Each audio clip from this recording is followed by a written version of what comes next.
اچھا تو آپ مجھ سے شادی کرنا چاہتے ہیں؟ سامنے بیٹھی لڑکی مشکل سے 18 یا 19 سال کی ہوگی۔ میں نے بڑی نافہمی سے اس لڑکی کو دیکھا۔ میں نے کہا ایکسکیوز می، میں سمجھا نہیں۔ وہ حیران ہوئی۔ تو کیا آپ مجھ سے شادی نہیں کرنا چاہتے؟ میں اس کی بات سمجھ ہی نہیں پا رہا تھا۔ یہ لڑکی انٹرویو دینے والی آخری لڑکی تھی۔ میں تو اس سے اس کی سی وی مانگنے والا تھا کہ اس کی بات پہ اچنبھے میں آیا۔ میں نے کہا تو کیا آپ میرے آفس میں جاب لینے کے لیے نہیں آئی؟ وہ کہنے لگی جی نہیں، میں تو کسی جاب کے چکر میں نہیں آئی۔ میں نے حیرت سے اس لڑکی کو دیکھا۔ میں نے کہا آپ مجھ سے یہ کیا سوال کر رہی ہیں، میں سمجھ نہیں پا رہا۔ وہ مجھے تعجب سے دیکھ کے بولی، کہنے لگی لو جی، آپ کو پتہ ہی نہیں ہے وہاں آپ کے گھر میں آپ کے خلاف کیا کیا سازشیں چل رہی ہیں۔ میں بڑا حیران ہوا۔ میں نے کہا آپ ہیں کون؟ وہ کہنے لگی وہی جس کو آپ کے گھر والوں نے آپ کے لیے پسند کیا ہے، رجا عبد القادر۔ مجھے ایک دم یاد آیا۔ میں نے کہا او تو آپ رجا ہیں، مجھے نام سے یاد آیا تھا۔ وہ کہنے لگی جی ہاں، میں وہی ہوں جسے آپ کی والدہ نے آپ کے لیے پسند کیا ہے۔ میں نے غور سے اسے اب دیکھا تھا۔ اچھی خاصی خوبصورت لڑکی تھی، لیکن مجھ سے 10 سال چھوٹی تھی۔ میں تقریباً 27-28 سال کا تھا اور وہ 18-19 سال کی تھی۔ میں کچھ پرانے خیالات کا مالک تھا۔ مطلب مجھے پتا تھا کہ شادی ایک بہت بڑا ڈیسیژن ہوتا ہے، بہت بڑا فیصلہ ہوتا ہے، لیکن میں مکمل طور پر اپنی والدہ پہ یہ بات چھوڑ چکا تھا کہ جسے انہوں نے پسند کیا ہے وہ وہاں میرا رشتہ طے کر دیں، مجھے کوئی اعتراض نہیں ہوگا۔ لیکن مجھے یہ نہیں پتا تھا کہ یہ محترمہ میرے آفس تک پہنچ جائیں گی۔ لڑکی کافی خوبصورت تھی، پہلی ہی نظر میں دل کو بھا جانے والی۔ کہنے لگی دیکھیں میں کچھ باتیں آپ سے کلیئر کرنا چاہتی ہوں۔ میں نے کہا جی وہ کیا؟ یہ کہتے ہوئے میں نے انٹرکام پہ بیل دی اور 2 کپ چائے بھی منگوا لی۔ وہ کہنے لگی دیکھیں مجھے لگتا ہے کہ انسان کو شادی سے پہلے ایک دوسرے کو کچھ جان لینا چاہیے۔ آپ کو ایسے نہیں لگتا کہ ایک آدھی ملاقات شادی سے پہلے کر لینی چاہیے؟ میں نے کہا ویسے مجھے تو ایسا ضروری نہیں لگتا، لیکن آپ کو اگر یہ سب مناسب لگتا ہے تو اٹس اوکے۔ وہ کہنے لگی دیکھیں میری بات سنیں، یوں شادی کے فیصلے نہیں کرنے چاہیے، ایک دوسرے کو سمجھ لینا چاہیے تاکہ بعد میں پچھتانا نہ پڑے۔ چلیں تو پہلے آپ شروع ہو جائیں، آپ نے مجھ سے جو پوچھنا ہے ابھی پوچھ لیں، بعد میں یہ نہ ہو آپ کو اپنے اس فیصلے پہ پچھتانا پڑے۔ میں نے کہا دیکھیں میں یہ فیصلہ اپنے ماں باپ کے ہاتھ میں دے چکا ہوں۔ کہنے لگی ایسے کیسے دے چکے ہیں؟ آپ کی اپنی زندگی ہے، آپ کو خود سوچنا چاہیے، اتنی جلد بازی نہیں کرنی چاہیے، بعد میں انسان کو پچھتانا پڑتا ہے۔ میں نے کہا اچھا تو آپ چاہتی ہیں میں آپ سے انٹرویو لے لوں؟ وہ کہنے لگی ہاں لے سکتے ہیں، پھر میں آپ سے انٹرویو لے لوں گی۔ ساری زندگی کا سوال ہے، کوئی ایک آدھ دن کی بات تھوڑی ہوتی ہے۔ مجھے وہ لڑکی کچھ بے وقوف اور جھلی ٹائپ کی لگ رہی تھی۔ میں نے کہا اچھا تو شروع کریں؟ کہنے لگی جی جی۔ میں نے کہا نام کیا ہے آپ کا؟ کہنے لگی رجا عبد القادر۔ بڑے مؤدبانہ انداز میں اس نے جواب دیا۔ میں نے پوچھا آپ کی ایجوکیشن؟ کہنے لگی ابھی پری انجینئرنگ کے پیپر دیے ہیں۔ میں نے کہا اور کیا ایکٹیویٹیز ہیں آپ کی؟ میں بڑی دلچسپی سے بڑے مزے لیتے ہوئے اس سے سوال پوچھ رہا تھا۔ میں یہ جاننا چاہتا تھا کہ آخر اس کا میرے آفس میں آنے کا مقصد کیا ہے۔ کہنے لگی ایکٹیویٹی کا ٹائم ہی نہیں ملتا، اب 3 بچوں کے ساتھ مجھے کہاں فرصت ملتی ہے کسی ایکٹیویٹی کی۔ اس کی بات پر تو میں اچنبھے میں آیا، میں سیدھا ہو کے بیٹھ گیا۔ میں نے کہا جی کیا کہا آپ نے؟ وہ کہنے لگی وہی جو آپ نے سنا۔ میں نے کہا آپ نے یہ کہا کہ آپ کے 3 بچے ہیں۔ وہ کہنے لگی اور کیا؟ میں نے اسے پھر غور سے دیکھا، لڑکی کی اتنی عمر تو نہیں لگتی تھی، اور پھر میرے ماں باپ ایسے کیسے میرا رشتہ کسی ایسی لڑکی سے کر سکتے تھے جو 3 بچوں کی ماں ہو؟ میں نے اسے بڑے غور سے دیکھا۔ وہ مجھے کہیں سے بھی شادی شدہ نہیں لگ رہی تھی، بلکہ لگ ہی نہیں سکتی تھی، وہ کافی چھوٹی عمر کی تھی۔ میرا دماغ چکرا کے رہ گیا۔ میں نے کہا آپ شاید مذاق کر رہی ہیں۔ وہ کہنے لگی کیسا مذاق؟ کون سا مذاق؟ ارے میں پاگل ہوں، میں آپ سے یہاں مذاق کرنے آئی ہوں کیا؟ میرا آپ کا مذاق بنتا ہے؟ میں ایک عجیب سی کشمکش کا شکار ہوا۔ میں نے کہا آپ کے بچے ہیں تو شوہر بھی ہوگا یقیناً؟ وہ کہنے لگی نہیں ایکچولی، یہ کہہ کے نظریں چرانے لگی. پھر گلا صاف کر کے بولی ایکچولی یہ بچے بنا باپ کے ہیں. یہ سن کے میرے تو 14 طبق روشن ہو گئے. بنا باپ کے؟ میرا تو میٹر شارٹ ہوا، میرے ماتھے پہ بل پڑ گئے. کہنے لگی اور کچھ پوچھنا ہے آپ نے؟ میں نے کہا نہیں آپ جا سکتی ہیں. میرا غصے سے برا حال تھا. کس قسم کی لڑکی سے میرا رشتہ طے کیا تھا میرے گھر والوں نے. وہ فوراً سے کھڑی ہو گئی، کمرے کے دروازے کے پاس جا کے رک گئی. پلٹ کے کہنے لگی تو پھر میں انکار سمجھوں؟ میں نے کہا ظاہر سی بات ہے، اب میں اتنا بھی گیا گزرا نہیں ہوں جو 3 بچوں کی ماں سے شادی کروں گا. وہ جا چکی تھی لیکن میرا دماغ ابھی بھی گھوم رہا تھا. میں گھر جلدی چلا گیا جہاں میری ماں ابھی میری منگنی کی شاپنگ کر کے آئی تھی. کہنے لگی تیمور بیٹا ادھر آؤ، یہ دیکھو یہ انگیجمنٹ کا جوڑا ہے، بتاؤ کیسا ہے؟ میں نے کہا ٹھیک ہی ہوگا، میرے سر میں درد ہے، میں اپنے کمرے میں جا رہا ہوں. یہ کہہ کے میں اپنے کمرے میں آ گیا. اس لڑکی کو دیکھ کے کہیں سے بھی یہ نہیں لگ رہا تھا کہ 3 بچوں کی ماں ہے. اور پھر محض 18-19 سال کی لڑکی کیسے 3 بچوں کی ماں ہو سکتی ہے؟ یقیناً وہ لڑکی مجھ سے جھوٹ بول رہی تھی. شاید وہ بھی مجھ سے شادی نہیں کرنا چاہتی تھی اس لیے جھوٹ بول رہی تھی، کیونکہ اگر ایسی بات ہوتی تو ایسی باتیں چھپتی نہیں ہیں، اور کوئی بھی لڑکی خود سے اپنے ہونے والے منگیتر کو ایسا نہیں کہتی. میرے انکار کا سن کے اس لڑکی کے چہرے پہ بے تحاشا خوشی تھی. میں نے کچھ نہیں کہا. منگنی کی تیاریاں زور و شور پہ تھیں. ایک بار رات کو میرے نمبر پر ایک ان نون نمبر سے کال آئی. میں آدھی نیند میں تھا. میں نے کہا جی کون؟ ایک لڑکی تھی. کہنے لگی آپ تیمور بول رہے ہیں؟ میں نے کہا جی مگر آپ کون بول رہی ہیں؟ کہنے لگی رجا عبد القادر. یہ سن کے میری پوری آنکھیں کھلی. وہ آپ سے پوچھنا یہ تھا کہ منگنی میں تو 2 دن رہ گئے، تو آپ انکار کب کریں گے؟ آواز میں بے تحاشا فکر مندی اور پریشانی تھی. میں نے کہا کر دوں گا، آپ کیوں ٹینشن لے رہی ہیں؟ ابھی 2 دن باقی ہیں، ہو جائے گا انکار بھی. میری بات سن کے کہنے لگی پکا؟ میں نے کہا جی رجا پکا. اب میں 3 بچوں کی ماں سے شادی تھوڑی کروں گا. میں سمجھ گیا تھا کہ یہ لڑکی 100% جھوٹ بول رہی ہے، خود انکار کر نہیں سکتی اس لیے مجھے استعمال کر رہی ہے. کہنے لگی اوکے بہت شکریہ. میں نے کہا بات سنیں. کہنے لگی جی. میں نے کہا اپنا اور اپنے بچوں کا خیال رکھیے گا. یہ کہہ کے میں نے فون بند کر دیا. 2 دن بھی گزر گئے. منگنی کے فنکشن کے لیے میں بالکل تیار تھا جب اسی نمبر سے مجھے کال آنے لگی، لیکن میں نے فون نہیں اٹھایا. جب ہم ہال میں پہنچے تو وہی لڑکی آف وائٹ میکسی میں غضب ڈھا رہی تھی، مگر چہرے پہ پریشانی کے آثار واضح تھے. بہرحال اس کے گھر والوں نے ہمارا استقبال کافی شاندار کیا تھا. میرا چھوٹا بھائی بھی میرے ساتھ تھا. میں رجا کے برابر میں جا کے بیٹھ گیا. وہ میرے بیٹھتے ہی بری طرح سے پیچھے کھسکی. سب نے محسوس کیا. اس کی کزنز ہنسنے لگی. کہنے لگی رجا کیا کر رہی ہو، آرام سے بیٹھو، منگیتر ہے تمہارا؟ وہ کہنے لگی ہاں تو منگیتر ہے نا، شوہر تھوڑی ہے، اور منگیتر کی شرعی کوئی حیثیت نہیں ہوتی کہ اس کے ساتھ چپک کے بیٹھ جاؤں. اس کی والدہ اسے گھور رہی تھی. اپنی ماں کو دیکھ کے وہ چپ ہوئی. میرا چھوٹا بھائی کہنے لگا واہ واہ بھابھی کیا پوائنٹ مارا ہے آپ نے، بالکل ٹھیک کہا، میں آپ کے ساتھ ہوں.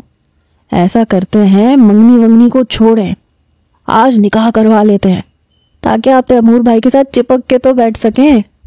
آیان نے اس کی بات کا ٹکا سا جواب دیا تھا. بہرحال پہلے اس نے مجھے انگوٹھی پہنائی، پھر میں نے اس کے ہاتھ میں انگوٹھی پہنا دی. کچھ دیر ہماری تصاویر بنتی رہیں، پھر سب کھانے میں مصروف ہو گئے. شش. اس آواز پہ میں نے رجا کی طرف دیکھا. رجا میرے کچھ قریب ہوئی. میں نے اس کی طرف دیکھا تو مجھے اشارے کرنے لگی کہ میں سر نیچے کروں تاکہ وہ میرے کان میں کچھ کہہ سکے. میں نے ایک نظر ہال میں ڈالی لیکن سب کھانے میں مصروف تھے. میری ہائٹ ویسے بھی اس لڑکی سے لمبی تھی. میں نے اپنا کان اس کے قریب کیا. آپ تو کہہ رہے تھے کہ انکار کر دیں گے، پھر کیا کیوں نہیں؟ اس کی بات سن کے میں نے کہا کہ آپ کے یتیم بچوں پہ ترس آ گیا. میں نے سوچا بن باپ کے بچوں کو سہارا دے دینا چاہیے، ثواب کا کام ہے. کیا خیال ہے؟ میری بات سن کے وہ مجھے کینہ توز نظروں سے دیکھنے لگی. جب آپ نے انکار ہی نہیں کرنا تھا تو جھوٹا آسرا کیوں دیا تھا؟ پہلے ہی منع کر دیتے. میں نے کہا میں نے بہت سوچا تھا اس بارے میں، پھر مجھے لگا کہ یہ تو آپ کے ساتھ بھی زیادتی ہو جائے گی، 3 بچوں کو سنبھالنا آسان کام تو نہیں ہے، مجھے بھی ہاتھ بٹانا چاہیے۔ وہ ماتھے پہ بل ڈال کے پیچھے ہٹ کے بیٹھ گئی۔ بہرحال کچھ ہی دیر میں سب لوگوں کو ہمارا بھی خیال آ گیا، ہمارے سامنے بھی کھانا رکھ دیا گیا۔ کھانے کے دوران رجا کی کزنز مجھ سے باتیں کرنے لگی۔ میں نے کہا وہ باقی سب تو یہاں موجود ہیں لیکن میری منگیتر کے بچے نظر نہیں آ رہے۔ وہ جو پائپ لگا کے کولڈ ڈرنک پی رہی تھی، بوتل سیدھی اس کے حلق میں لگی، بری طرح کھانسنے لگی۔ اس کی کزنز پہلے تو حیران ہوئی، پھر ہنسنے لگی۔ اچھا وہ بلی کے بچے، وہ گھر پہ ہیں، لیکن فکر مت کریں جیجا جی، وہ جہیز میں آپ کے ساتھ آپ کے گھر جائیں گے۔ تو بلی کے بچے پال رہی تھی وہ۔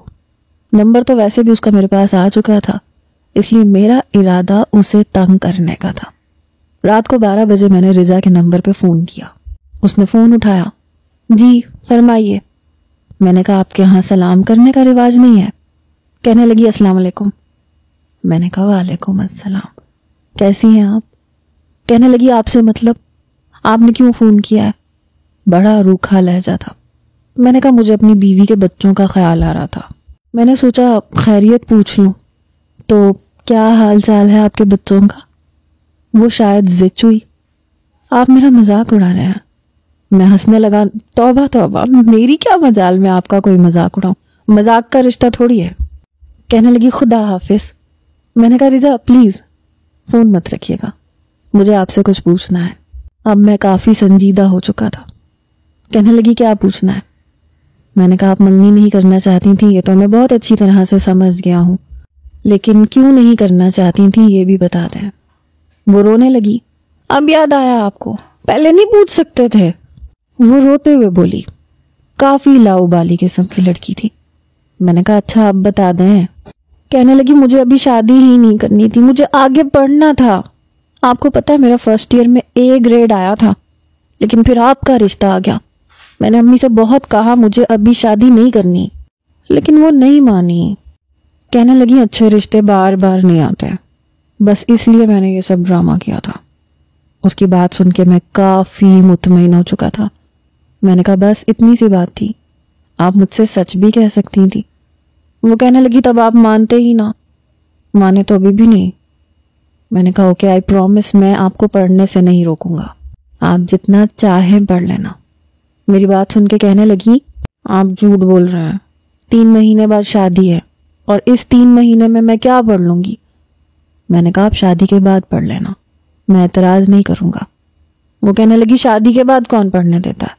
آپ کی والدہ مجھے کچن کا راستہ دکھا دیں گی، پھر سارے گھر کی ذمہ داریاں مجھ غریب پہ ہی پڑنے والی ہیں، کیونکہ میں گھر کی بڑی بہو ہوں گی۔ مجھے پتا ہے میرا خواب سچا نہیں ہو سکتا۔ میں نے کہا میں امی سے کہہ دوں گا، کوئی ذمہ داری نہیں ہوگی تم پہ۔ بہرحال میں کافی دیر رجا سے بات کرتا رہا۔ 3 مہینے میں میری اس سے کئی بار بات چیت ہوئی، لیکن وہ بس ایسے ادھر ادھر کی باتیں کرتی رہتی تھی۔ حالانکہ میرا دل چاہتا تھا کہ اس سے کچھ ایسی باتیں بھی کروں جو منگیتر آپس میں کرتے ہیں، لیکن اس کے پاس اتنی فضول باتیں ہوتی تھیں، میں وہی سنتا رہتا تھا۔ 3 مہینے بھی گزر گئے۔ جس دن میری شادی تھی، میں نے شادی والے دن اپنا کمرہ اپنی مرضی سے سجوایا تھا۔ کینڈلز اور گلاب کے پھولوں سے میرا کمرہ ایک خوابناک منظر پیش کر رہا تھا۔ دل میں جذبات عروج پر تھے۔ بہرحال جب میں ہال میں گیا تو میری نظریں رجا کی منتظر تھیں، لیکن وہ شاید برائیڈل روم میں تھی۔ نکاح کے بعد اسے میرے برابر میں بٹھایا گیا۔ پھر رسمیں شروع ہو چکی تھیں۔ مجھے ان رسموں کے ختم ہونے کا شدت سے انتظار تھا۔ اللہ اللہ کر کے رخصتی ہوئی۔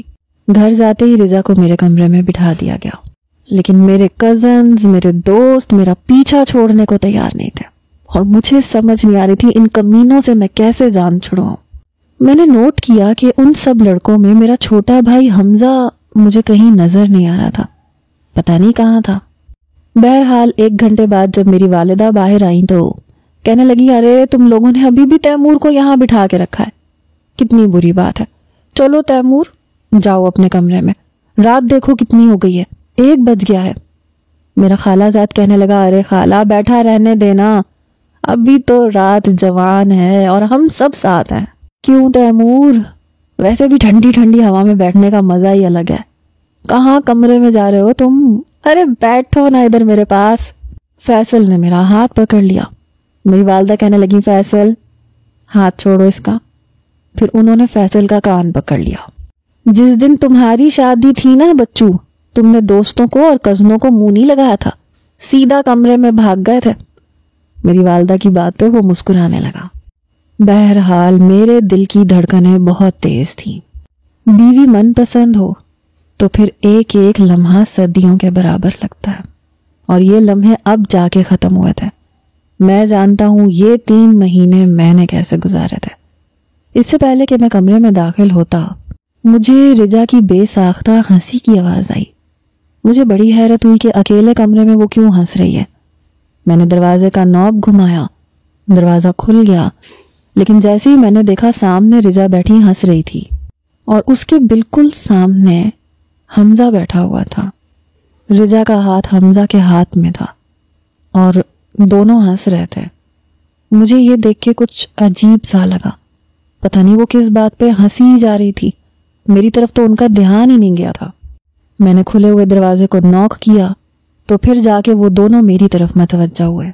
مجھے دیکھتے ہی رجا کی ہنسی مسکراہٹ میں بدلی اور حمزہ ویسے ہی ہنسے جا رہا تھا. کہنے لگا لو آ گئے آپ کے میاں صاحب. مجھے تو لگا تھا ان کے سارے دوست اور کزنز مل کے صبح تک ان کی جان نہیں چھوڑیں گے. ویسے سچ بتائیں بھابھی، میں نے آپ کو بور تو نہیں ہونے دیا. رجا کہنے لگی نہیں، بلکہ مجھے وقت کا احساس ہی نہیں ہوا. حمزہ کھڑا ہو چکا تھا. کہنے لگا دیکھ لیجئے میری اور آپ کی بڑی پکی دوستی ہونے والی ہے.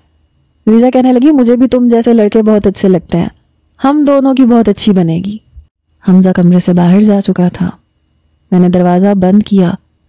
دیکھا تو بیڈ پہ بنا ہوا پھولوں کا ہارٹ جو میں نے خاص طور پہ بنوایا تھا وہ موجود نہیں تھا، بلکہ سارے گلاب ایک صوفے پہ پڑے تھے. ساری کینڈلز بجھی ہوئی تھی اور اس جگہ سے پھول بھی اتار کے ایک طرف رکھ دیے گئے تھے. میرا کمرہ ویسا نہیں لگ رہا تھا جیسا میں نے سجایا تھا. جیسے ہی میں کمرے میں داخل ہوا میرا دل بجھ کے رہ گیا. میں نے تو سوچا تھا کہ وہ میری منتظر بیٹھی ہوگی، چاروں طرف کینڈلز جل رہی ہوں گی، گلاب کے پھولوں کی مہک ہوگی، لیکن گلاب کے پھول تو جیسے اتار دیے گئے تھے. کمرہ بے رونق سا لگ رہا تھا. پتہ نہیں کیوں لیکن میرے چہرے پہ مسکراہٹ بھی نہیں آ پائی.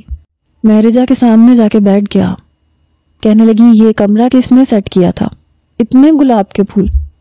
آپ کو پتہ ہے مجھے گلاب کی خوشبو سے الرجی ہے. جب میں کمرے میں آئی چھینکے مار مار کے میرا برا حال ہو گیا. وہ تو شکر ہے حمزہ نے سارے پھول اٹھا کے ایک طرف رکھ دیے. پلیز تیمور ان سب فلاورز کو باہر نکال دیں. میں اس کی شکل دیکھتا رہ گیا. اسے بس اپنا احساس تھا، میرے جذبات کا کوئی احساس نہیں تھا. کیا تھا میری خاطر اگر تھوڑی دیر یہ سب برداشت کر لیتی.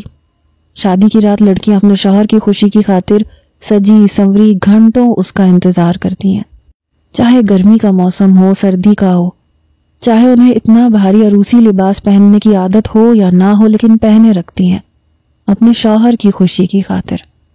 میں نے کہا میں نے پورے 6 گھنٹے لگا کے کمرہ سیٹ کروایا تھا. تو کہنے لگی او ہو وہ کیوں؟ میں نے کہا تمہارا بہترین استقبال کرنا تھا.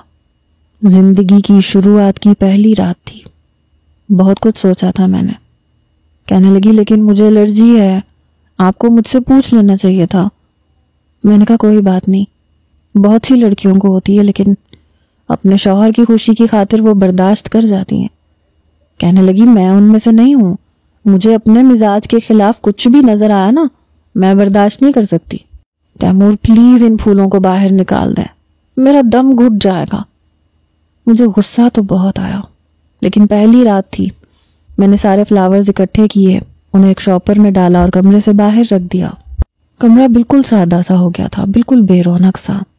میں دوبارہ رجا کے سامنے جا کے بیٹھا ہی نہیں، نہ رونمائی کا تحفہ دیا نہ اس سے کوئی بات کی. الماری میں سے اپنے کپڑے نکالے اور واش روم میں چلا گیا.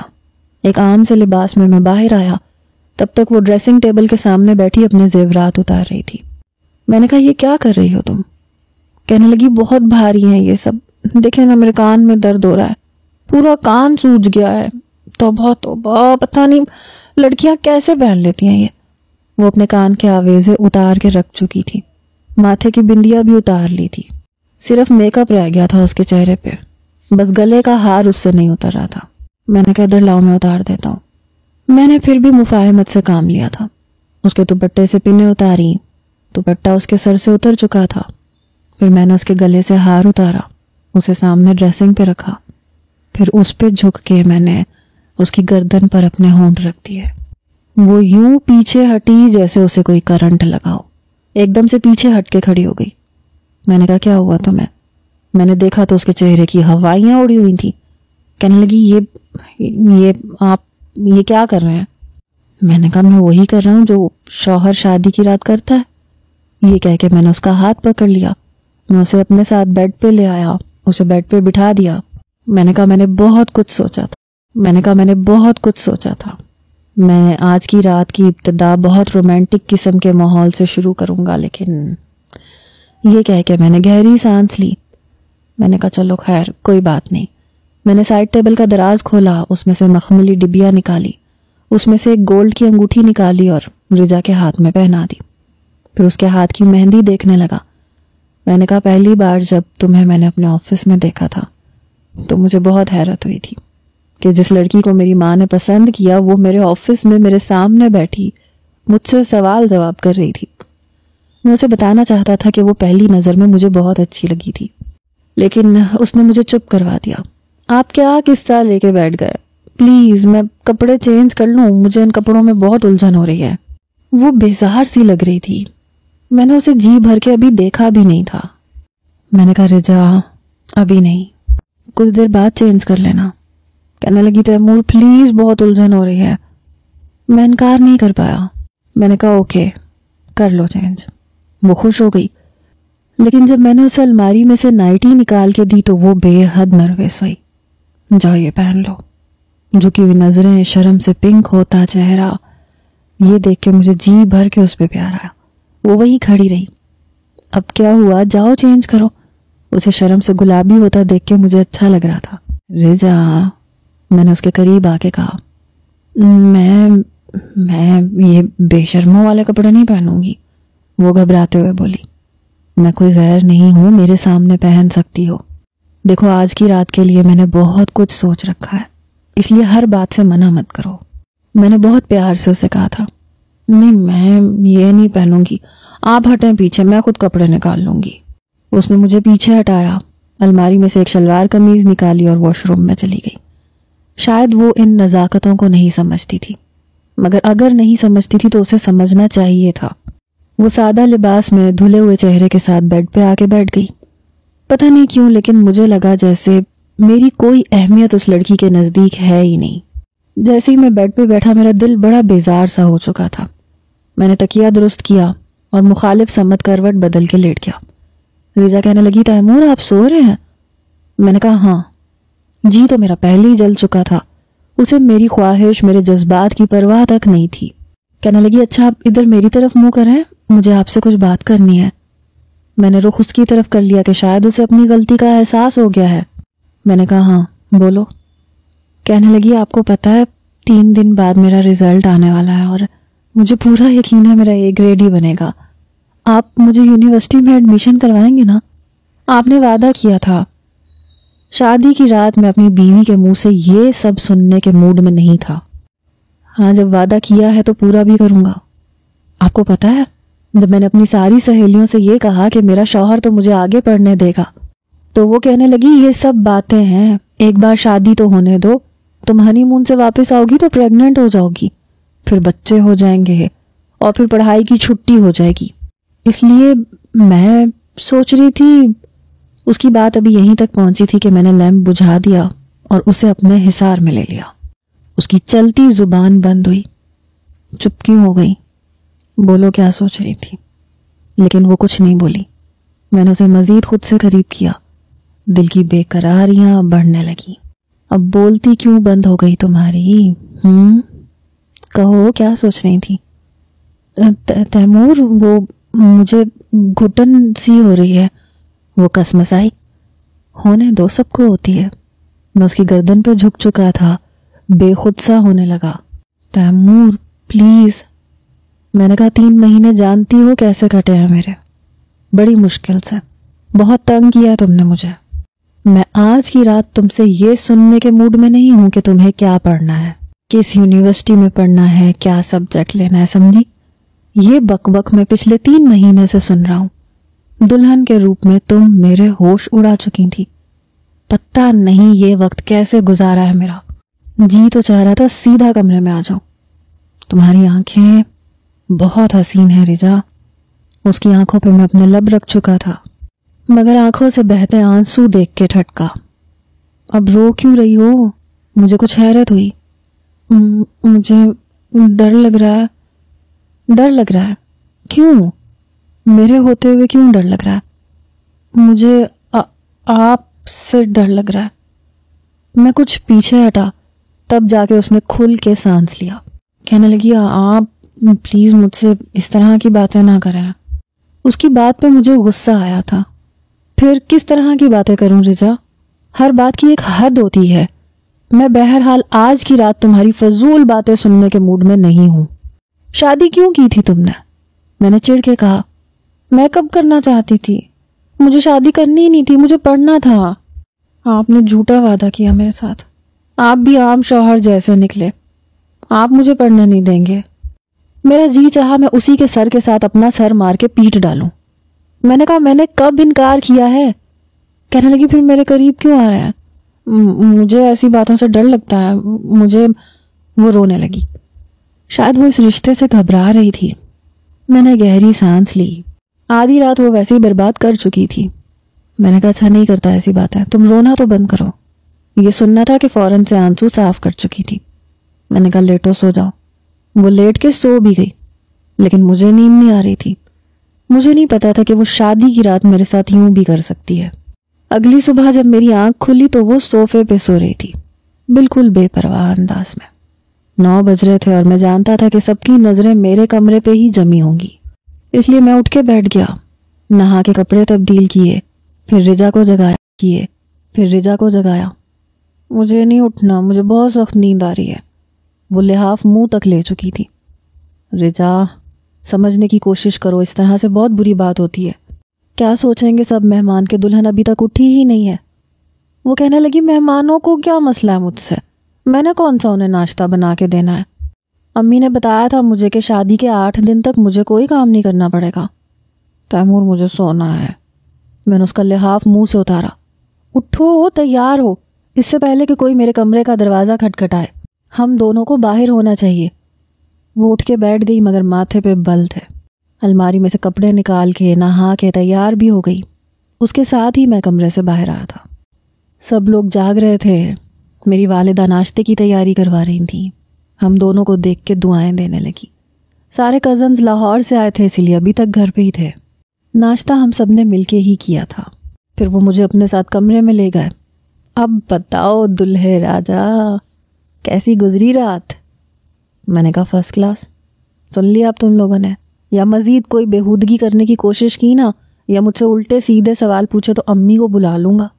کچھ دیر بعد ہی میں نے جان چھڑا کے کمرے کا رخ کیا. شادی کے شروع کے دنوں میں انسان یہ چاہتا ہے کہ بس بیوی کی سنگت میں زیادہ وقت گزارے. یہ ایک فطری سی خواہش ہوتی ہے.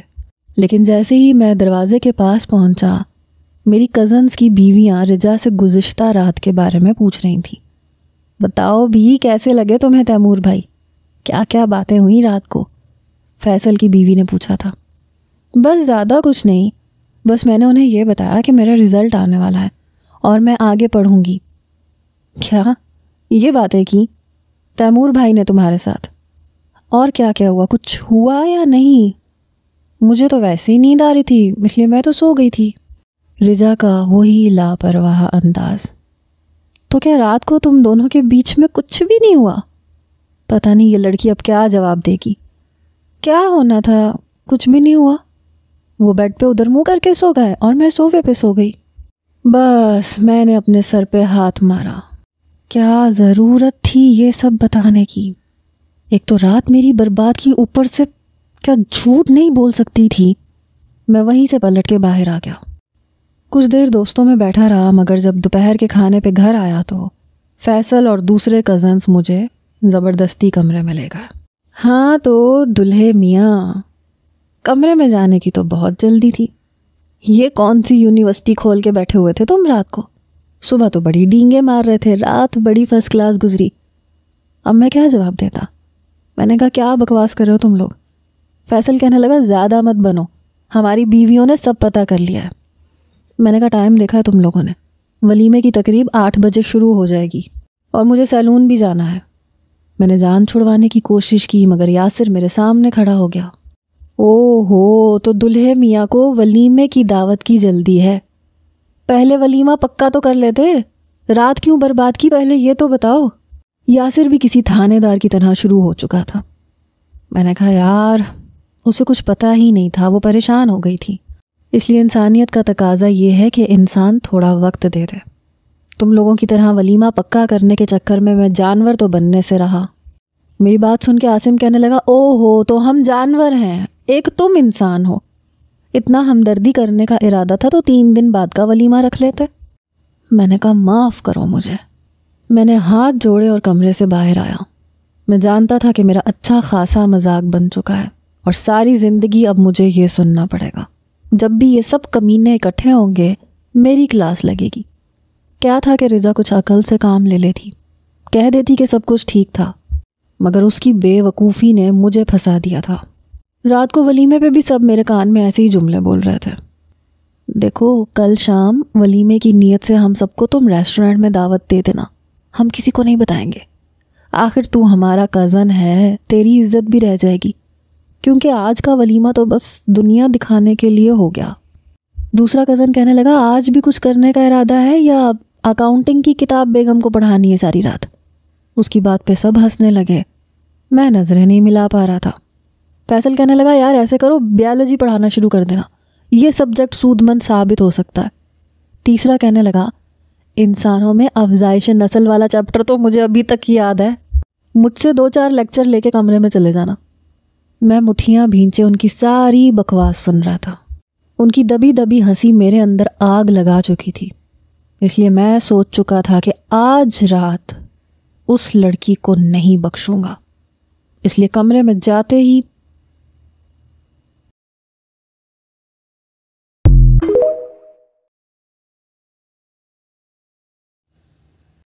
میں کمرے میں آیا تو رجا اپنے زیورات اتار رہی تھی۔ میں نے اس کی کلائی پکڑ لی۔ میں نے کہا بہت شوق ہے تمہیں سب کو یہ بتانے کا کہ رات ہمارے بیچ میں کیا ہوا ہے۔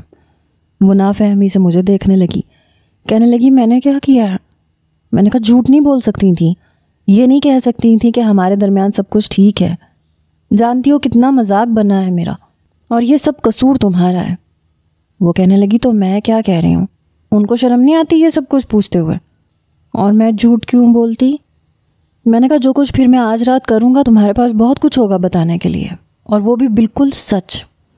یہ سن کے وہ کچھ گھبرائی تھی، کہنے لگی میم ابھی ایسا کچھ نہیں چاہتی، تیمور مجھے پڑھنا ہے، اگر ہمارے بیچ کچھ بھی ہوا تو ظاہر سی بات ہے پھر میں پڑھ نہیں سکتی، اور مجھے انجینئر بننے کا جنون ہے، آپ سمجھ نہیں سکتے، شاید آپ کو اندازہ ہی نہیں ہے، بچپن سے بس ایک ہی تو خواب دیکھا ہے میں نے، پلیز آج کے بعد آپ جو کہیں گے میں وہی کر دیا کروں گی، لیکن میں ایسا ابھی کچھ بھی نہیں چاہتی، کیا آپ مجھے وقت نہیں دے سکتے؟ جیسے ہی میں اپنا خواب پورا کروں گی میں خود آپ کے پاس آؤں گی۔ اس کی آنکھوں میں آنسو جھلملا رہے تھے، اپنے خواب کو پورا کرنے کا عزم تھا۔ میں چاہ کے بھی اسے کچھ نہیں کہہ پایا۔ میں نے کہا ٹھیک ہے کر لیتا ہوں انتظار، لیکن سو گی تم یہیں میرے بیڈ پہ میرے پاس۔ میری بات پہ وہ کچھ نروس سی ہوئی۔ میں نے کہا اتنا بھی بے قابو نہیں ہوں میں، لیکن ایک ہی کمرے میں رہتے ہوئے اتنی دوری بھی مجھے پسند نہیں ہے۔ پہلی رات سوتے ہوئے وہ بہت گھبرائی تھی، لیکن میں نے اسے کچھ نہیں کہا، بس اس کا ہاتھ اپنے ہاتھوں میں لیے اپنے سینے پہ رکھ لیا۔ اگلے دن سارے مہمان جا چکے تھے، زندگی اپنی روٹین پہ آنے لگی تھی۔ رجا کا رزلٹ A گریڈ آیا تھا۔ میرا چھوٹا بھائی حمزہ بھی انجینئرنگ ہی کر رہا تھا۔ ناشتے کے دوران جب میں نے حمزہ سے کہا کہ آفس کے بہت سے کام ہیں، میں بالکل بھی فری نہیں ہوں، ورنہ میں رجا کو خود یونیورسٹی لے جاتا، اور تم تو پڑھتے ہو یار، تم اپنی بھابھی کو ساتھ لے جاؤ، اس کا داخلہ کروا دو۔ میرا یہ کہنا تھا کہ حمزہ نے رجا کو دیکھا۔ یہ سن کے رجا بہت خوش تھی۔ میری والدہ کہنے لگی کیا مطلب تمہارا، شادی کو دن ہی کتنے ہوئے ہیں اور یونیورسٹی کیا مطلب؟ میں نے کہا امی رجا آگے پڑھنا چاہتی ہے، انجینئرنگ کرنا چاہتی ہے۔ تو میں چاہتا ہوں کہ وہ اپنا خواب پورا کرے۔ میری والدہ کے ماتھے پہ بل پڑے۔ میرے والد کہنے لگے کہ یہ تو اچھی بات ہے، بیٹا تم اپنی بھابھی کو لے جاؤ، اس کا داخلہ کروا دو۔ پتہ نہیں کون سا خزانہ مل گیا تھا اسے۔ وہ مسکرانے لگا، کہنے لگا اچھا چلو اچھی بات ہے بھابھی، میں آپ کو روز اپنی ہی گاڑی میں یونیورسٹی لے جا کروں گا اور واپس بھی لے آیا کروں گا۔ میں نے کہا چلو یہ تو مسئلہ حل ہو گیا۔ ان دنوں میں ایک نئے پروجیکٹ پہ کام کر رہا تھا، بہت زیادہ مصروف ہو چکا تھا۔ میرے والد کبھی کبھی ہی آفس آتے تھے، زیادہ تر وہ گھر پہ ہی وقت گزارتے تھے۔ شام کو جب میں آفس سے گھر واپس آیا تو رجا بہت خوش تھی۔ فارم وہ فل کروا چکی تھی۔ جب میں سیدھا کمرے میں گیا تو پہلی بار ایسا ہوا کہ اس نے اپنا ہاتھ میرے کندھے پہ رکھا، کہنے لگی تھینک یو سو مچ، آپ بہت اچھے ہیں۔ میں نے اس کی کمر پہ ہاتھ رکھ کے باقی کا فاصلہ بھی دور کیا۔ اس پہ وہ کچھ نروس سی ہوئی۔ میں نے کہا تو پھر میرے اچھے ہونے کا گفٹ کیا ہونا چاہیے، وہ بھی مجھے دے دو۔ وہ نظریں چرا گئی۔ میں نے اسے ساتھ لگایا، اس کے رخسار پہ بوسہ دیا اور پیچھے ہٹ گیا۔ میں نے کہا کھانا گرم کرو، میں فریش ہو کے آ رہا ہوں۔ وہ فوراً کمرے سے باہر چلی گئی۔ کھانے کی ٹیبل پہ میری والدہ کے چہرے پہ ناگواری تھی، ماتھے پہ بل تھے۔ حالانکہ ان کی عادت تھی کھانے کے دوران وہ باتیں کرتی تھیں، لیکن آج چپ تھیں۔ جیسے ہی کھانا ختم ہوا کہنے لگی تیمور میرے کمرے میں آؤ، مجھے تم سے بات کرنی ہے کچھ۔ میں نے کہا جی امی۔ اس وقت رضا کھانے کے برتن اٹھا رہی تھی اور ملازمہ کے ساتھ کچن میں بھی ہاتھ بٹا دیتی تھی۔ میں اپنی والدہ کے کمرے میں گیا تو وہ کافی غصے میں تھی۔ کہنے لگی بہت بڑے ہو گئے ہو تم، بیوی کے سارے فیصلے تم نے اپنے ہاتھ میں لے لیے۔ میں نے کہا امی کیا ہو گیا، میں نے ایسا بھی کیا کیا ہے؟ سب کچھ آپ کے کہنے پہ تو آج تک کرتا آیا ہوں، بتائیے مجھے۔ کہنے لگی کس سے پوچھ کے رضا کو اجازت دی ہے تم نے؟ میں نے کہا امی وہ پڑھنا چاہتی ہے اور یہ کوئی بہت بڑی بات تو نہیں ہے، اور پھر ابو نے بھی انکار نہیں کیا۔ وہ کہنے لگی اپنے ابو کو تو چھوڑو، انہیں اتنی عقل ہوتی تو آج میں یہاں نہ ہوتی۔ میں نے کہا امی پلیز، آج تک نہ ہم نے آپ کے آگے زبان کھولی ہے اور نہ ابو کے۔ جو آپ نے چاہا ابو وہی کرتے رہے اور ہم بھی وہی کرتے ہیں۔ میری والدہ کہنے لگی بہت زبان آ گئی ہے تمہارے منہ میں، تم نے مجھ سے پوچھنے کی ضرورت نہیں محسوس کی۔ میں نے کہا امی مجھے نہیں لگا کہ یہ بہت بڑی بات ہے کہ مجھے آپ سے اجازت لینی پڑے گی، چلیں اب لے لیتا ہوں۔ کہنے لگی اچھا تو اب تمہیں اجازت کا یاد آ گیا، ٹھیک ہے، منع کرو اپنی بیوی کو، آگے نہیں پڑے گی وہ۔ شادی کے بعد کون سی لڑکیاں پڑھتی ہیں؟ میں نے کہا آج کل تو پڑھتی ہیں۔ کہنے لگی پڑھتی ہوں گی، پر مجھے اپنے گھر میں ایسی کوئی لڑکی نہیں چاہیے۔ اپنی عمر دیکھی ہے تم نے، 28 سال کے ہو گئے ہو، اور اب یہ محترمہ جب تک انجینئرنگ کریں گی تو تم 32 کے ہو جاؤ گے، اور جب تک یہ پڑھ رہی ہے بچہ تو نہیں پیدا کرے گی یہ۔ دیکھو تم میرے بڑے بیٹے ہو، مجھے تمہاری اولاد کی خوشی چاہیے اور جلد از جلد چاہیے۔ حمزہ تو ابھی پڑھ رہا ہے، اس کی شادی کو تو ابھی 2 سال باقی ہیں یا 3 سال۔ کیا چاہتے ہو تم، میں اب تمہاری بیوی کی ذرا سی خواہش پہ اپنی خواہشات کا گلا گھونٹ دوں؟ میں نے کہا امی پھر آپ کو چاہیے تھا کہ لڑکی کو میرے حساب سے پسند کرتی۔ میری والدہ کہنے لگی مطلب کیا ہے تمہارا؟ میں نے کہا وہ 19 سال کی، اب بمشکل 19 کی بھی ابھی نہیں ہوئی ہے، لاؤبالی پن ہے اس میں، وہ اپنی عمر کے حساب سے ٹھیک ہے۔ ایسی عمر کی لڑکیوں میں یہی سب کچھ ہوتا ہے، بہت کم ایسی ہوتی ہیں جو 19 سال کی عمر میں میچیور ہوں۔ اب لڑکی آپ نے خود پسند کی ہے اور کم عمر کی ہے، تو پھر تھوڑے سے ناز نخرے اس کے اٹھائیں۔ میری بات پہ میری ماں نے مجھے غصے سے دیکھا، کہنے لگی اچھا یہ بات ہے، تو وہ لڑکی تمہاری نظر میں لاؤبالی ہے، کم عمر ہے، اسے سمجھ نہیں ہے۔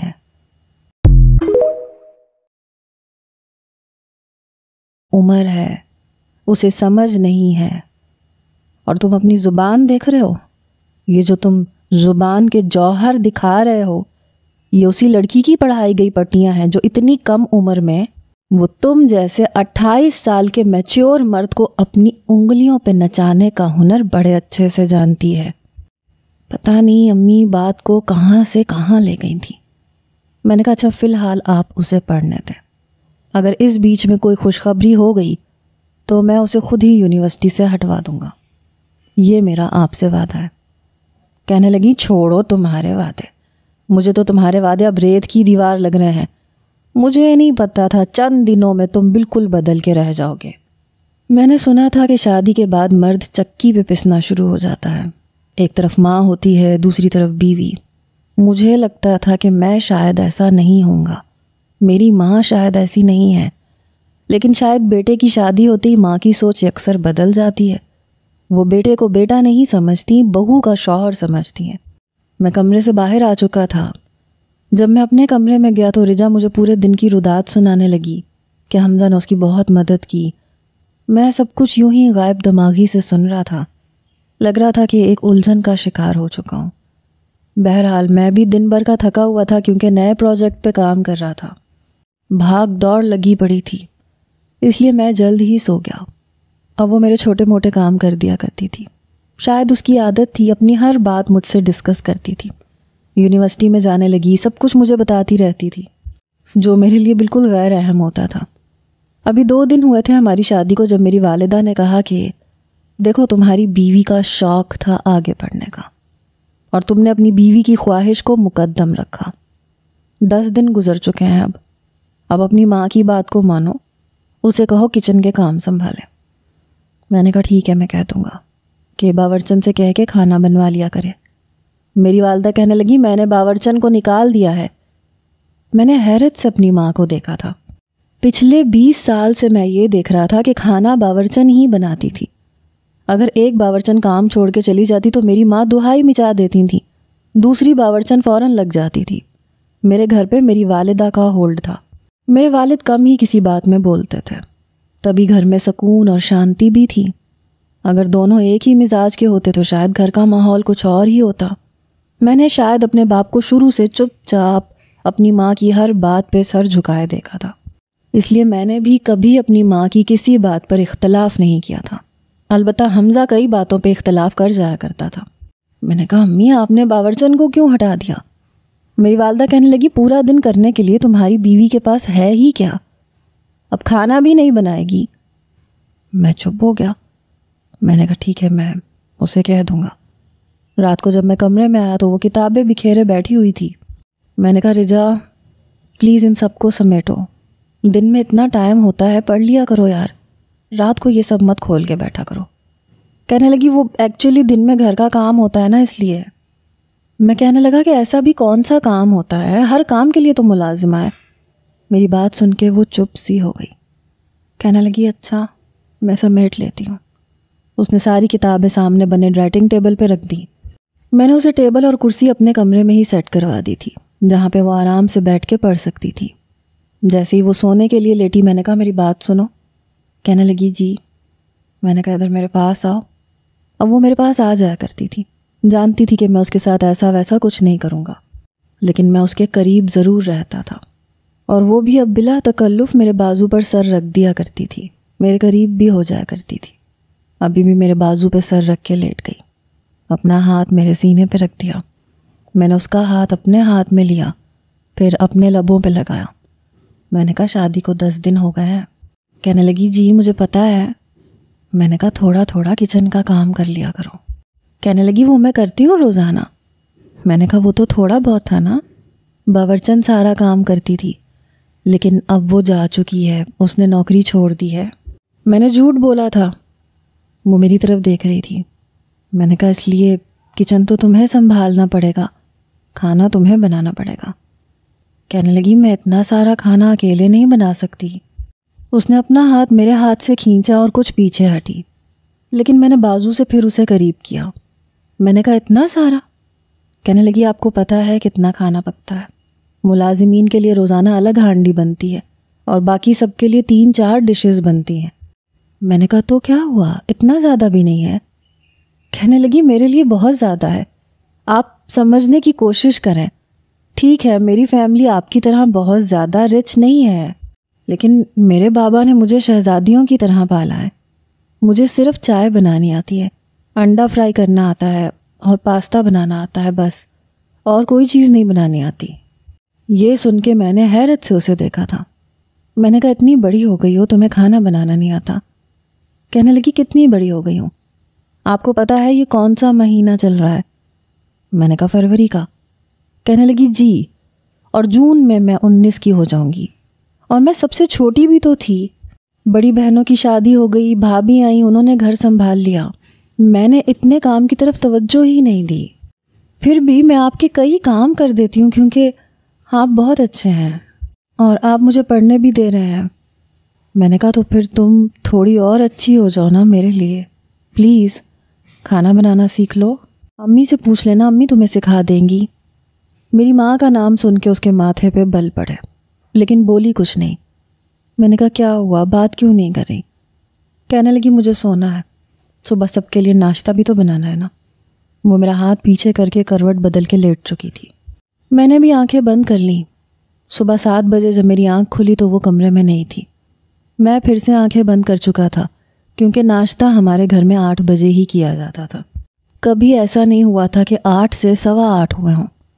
کچھ دیر آنکھ بند کی، پھر اٹھ کے تیار ہو کے جب باہر آیا تو دوپٹہ کمر پہ باندھے، پسینے سے شرابور، وہ ٹیبل پہ سب کا ناشتہ رکھ رہی تھی۔ میری والدہ اسی وقت اٹھ کے نیچے اتری تھیں۔ ان کا اور بابا کا کمرہ نیچے تھا اور ہمیں اوپر کا کمرہ دیا گیا تھا۔ جب میری والدہ نے اسے ناشتہ لگاتے دیکھا تو ان کے چہرے کے بل میں کچھ فرق پڑا۔ وہ کہنے لگی میں نے سب کا ناشتہ بنا دیا ہے۔ میری والدہ کہنے لگی اچھی بات ہے، تم نے گھر کی ذمہ داری سنبھال لی۔ سب لوگ ناشتہ کرنے بیٹھ چکے تھے جب میں نے دیکھا کہ رجا ناشتہ کرنے کے بجائے کمرے کی طرف جا رہی تھی۔ میں نے کہا رجا ناشتہ نہیں کرو گی؟ کہنے لگی نہیں مجھے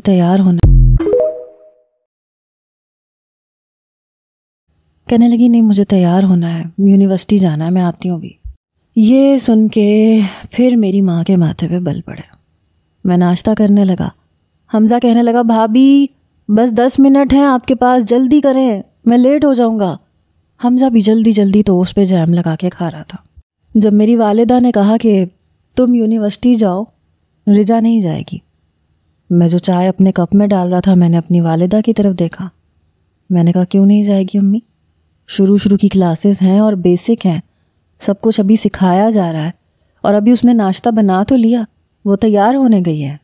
میری والدہ کہنے لگی تو دوپہر کا کھانا کون بنائے گا؟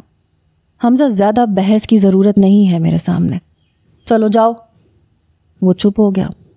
میں نے کہا امی میرے خیال سے رات میں اتنا کھانا پکتا ہے کہ دوپہر کا گزارا ہو سکتا ہے، اور دوپہر کو ہوتا ہی کون ہے، آپ ہوتی ہیں یا پھر بابا ہوتے ہیں؟ میری والدہ کہنے لگی اور ملازمین کا کھانا کون بنائے گا؟ میں نے کہا ان کا کھانا رضیہ بنا لے گی، اتنا تو وہ کر ہی سکتی ہے، آپ پلیز رجا کی چھٹی مت کروائیں، آ کے وہ رات کے کھانے کی ساری تیاری کر لے گی۔ تب تک رجا کپڑے تبدیل کر کے بڑی عجلت میں آئی۔ میں نے کہا آؤ بیٹھو ناشتہ کرو۔ کہنے لگی نہیں حمزہ کو دیر ہو جائے گی، حمزہ چلیں۔ وہ بھی کھڑا ہو گیا۔ میں نے کہا رکو 1 منٹ۔ میں نے جلدی سے گلاس میں دودھ بھر کے اس کے ہاتھ میں پکڑایا۔ میں نے کہا یہ پی کے جاؤ، خالی پیٹ جاؤ گی تو دماغ کام نہیں کرے گا تمہارا، ایسے تو پڑھائی نہیں ہوتی۔ پتہ نہیں میری والدہ کو کیا ہوا، اپنا ناشتہ بیچ میں چھوڑ کے وہ جا چکی تھی۔ میں انہیں دیکھ کے حیران ہوا۔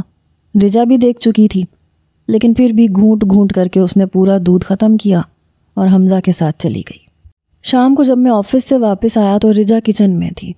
میں اپنی والدہ اور والد کو سلام کر کے کمرے میں جانے کے بجائے سیدھا کچن میں آ گیا۔ ایک طرف اس نے پلاؤ کے لیے گوشت پتیلے میں رکھا ہوا تھا، دوسری طرف وہ شام کی چائے بنا رہی تھی۔ میں نے ٹیبل دیکھا تو ٹیبل پہ سبزیاں کاٹ کے رکھی ہوئی تھیں، وہ بالکل گھن چکر بنی ہوئی تھی۔ بالوں کا جوڑا بنایا ہوا تھا، ایپرن باندھا ہوا تھا، بس کام میں لگی ہوئی تھی۔ میں نے پیچھے سے دھیرے سے آ کے اسے اپنے ساتھ لگایا۔ وہ بری طرح سے ڈر گئی۔ مجھے دیکھا تو کہنے لگی آپ کو نظر نہیں آ رہا میں کھانا بنا رہی ہوں؟ میں نے کہا بہت اچھی لگ رہی ہو، بہت پیار آ رہا ہے تم پہ۔ اس نے اپنے پیٹ سے میرے ہاتھ پیچھے کیے، کہنے لگی اگر امی آ گئی نا تو سارا پیار کا بخار آپ کا ابھی اتر جائے گا۔ میں نے کہا ایسی بھی کوئی بات نہیں ہے سمجھی۔ میں نے دوبارہ سے اسے اپنی گرفت میں لے لیا۔ کہنے لگی امی ذرا دیکھیں سالن میں نمک ٹھیک ہے؟ مجھے نہیں پتا تھا وہ یوں ایک دم سے میری والدہ کو پکار لے گی۔ میں نے اسے ایک دم سے چھوڑا اور کچھ پیچھے ہٹ گیا۔ وہ ہنسنے لگی، کہنے لگی اب کیا ہوا؟ میں نے کہا تم کمرے میں آؤ تمہیں میں بتاتا ہوں۔ اس سے پہلے کہ امی کچن میں آتی میں کچن سے باہر جا چکا تھا۔ بہرحال وقت ایسے ہی گزر رہا تھا۔ 6 مہینے گزر چکے تھے۔ سیمسٹر میں اس کے بڑے شاندار نمبر آئے تھے اور اس دن وہ میرے سینے کے ساتھ لگ گئی تھی۔ اتنی خوش تھی، میرے رخسار پہ اپنے لب رکھنے کے بعد اسے شاید اندازہ ہی نہیں ہوا کہ اپنی خوشی میں کیا کر رہی ہے۔ خیر فوراً سے پیچھے ہٹنے لگی، لیکن میں اسے اپنے ساتھ بھینچ چکا تھا۔ میں نے کہا یار بہت کڑے امتحان میں ڈال دیا تم نے، یار کب ختم ہوگی تمہاری یہ پڑھائی؟ میں بے بس سا ہونے لگا، لیکن وہ پیچھے ہٹ چکی تھی، وہ نظریں چرائے جا رہی تھی، پھر کمرے سے باہر نکل گئی۔ ایک بار ہم ایک ایونٹ میں گئے جہاں پہ بچے پول کے پاس کھڑے غباروں کو پول کے اندر ڈال رہے تھے۔ چھوٹے چھوٹے بچے تھے، کوئی 2 سال کا، کوئی 2.5 سال کا، کوئی 3 سال کا۔ وہاں ان کا خیال رکھنے کے لیے ملازمین بھی موجود تھے۔ میں بس اپنی فون کال سننے کے لیے باہر نکلا تھا، لیکن ان بچوں کو دیکھ کے کافی دیر انہیں دیکھتا رہا۔ گول مٹول، گورے چٹے، پیارے پیارے سے بچے، اور ان کی چھوٹی چھوٹی سی شرارتیں، ان کی کلکاریاں مجھے اندر سے جھنجھوڑنے لگیں۔ امی کی باتیں کانوں میں گونجنے لگیں کہ کہیں اپنی بیوی کی خواہش پوری کرتے کرتے ہمیں قبروں تک نہ پہنچا دینا۔ بڑی خواہش ہے اپنے پوتے پوتیوں کو کھیلتے ہوئے دیکھوں۔ شاید ان کی خواہش بھی جائز تھی، لیکن شاید یہ میری محبت کی انتہا تھی کہ میں رجا سے زبردستی نہیں کر سکتا تھا۔ اب زیادہ تر وہ رات کو پڑھتی تھی کیونکہ دن میں کچن کے کاموں سے اسے فرصت نہیں ملتی تھی۔ ابھی بھی کچھ نہ کچھ یاد کر رہی تھی، لیکن میں ڈسٹرب ہو رہا تھا۔ میں نے کہا رجا پلیز، مجھے بہت شدید نیند آ رہی ہے، اپنا شور بند کرو پلیز۔ کہنے لگی اچھا میں لاؤنج میں جا کے پڑھ لیتی ہوں۔ خود بھی جمائیاں لیے جا رہی تھی۔ میں نے کہا اپنی حالت دیکھی ہے تم نے، آنکھوں کے نیچے ہلکے پڑنے لگ گئے ہیں، چھوڑو بھی یار، تم انجینئر بن کے کیا کرو گی؟ مجھے یہ بتاؤ، مجھے تو کسی انجینئر کی ضرورت نہیں ہے، حمزہ ویسے بھی 1 سال میں پڑھائی سے فارغ ہو کے ہمارے آفس کو جوائن کر لے گا۔ کہنے لگی مجھے شوق ہے۔ میں نے کہا تمہارے شوق تمہارے ساتھ ساتھ مجھے بھی مروا دیں گے۔ عجیب لڑکی ہو یار، اپنی حالت پہ ترس کھاؤ۔ دیکھو تو صحیح کیا حال ہو گیا ہے تمہارا، شدید نیند آ رہی ہے تمہیں، چھوڑو بھی یار، آؤ میرے پاس۔ لیکن وہ کتابیں اٹھا کے مجھے گھورتی ہوئی باہر چلی گئی۔ اگلے روز میری والدہ کا BP شوٹ کر گیا۔ میں اور حمزہ انہیں لے کے ہاسپٹل بھاگے، میرے والد بھی ساتھ ہی گئے۔ ڈاکٹر نے بتایا کہ مائنر سا ہارٹ اٹیک ہوا ہے۔ یہ سننا تھا کہ ہم تینوں کی جان نکلی۔ میری والدہ آنسو بہائے جا رہی تھیں۔ میں نے کہا امی کیا ہو گیا آپ کو؟ آپ بالکل ٹھیک ہو چکی ہیں، اب خطرے کی کوئی بات نہیں ہے۔ کہنے لگی تیمور تمہیں اس وقت احساس ہوگا جب میں نہیں رہوں گی، سال ہونے والا ہے تمہاری شادی کو، کیا اب بھی مجھے یوں ہی قبر تک پہنچا کے تم بچہ پیدا کرو گے؟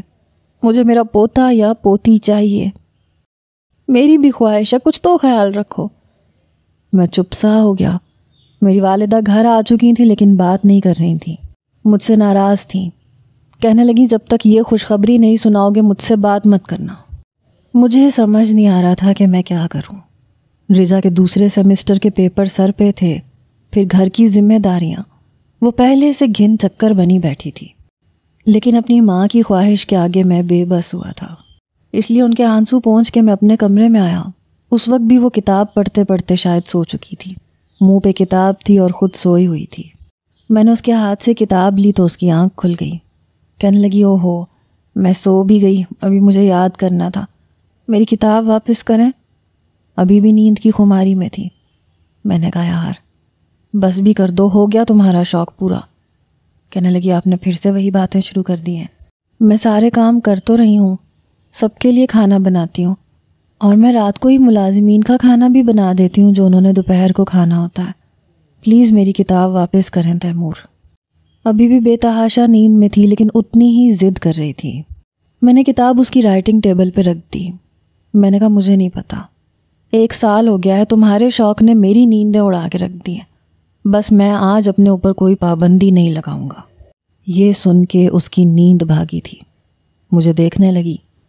میں نے کہا جاؤ اپنا حلیہ کچھ درست کر کے آؤ، کوئی لپسٹک لگا لو، لیکن وہ چپ چاپ مجھے دیکھ رہی تھی۔ میں نے کہا رجا تم سے کیا کہہ رہا ہوں؟ میں نے کہا دیکھو اب یہ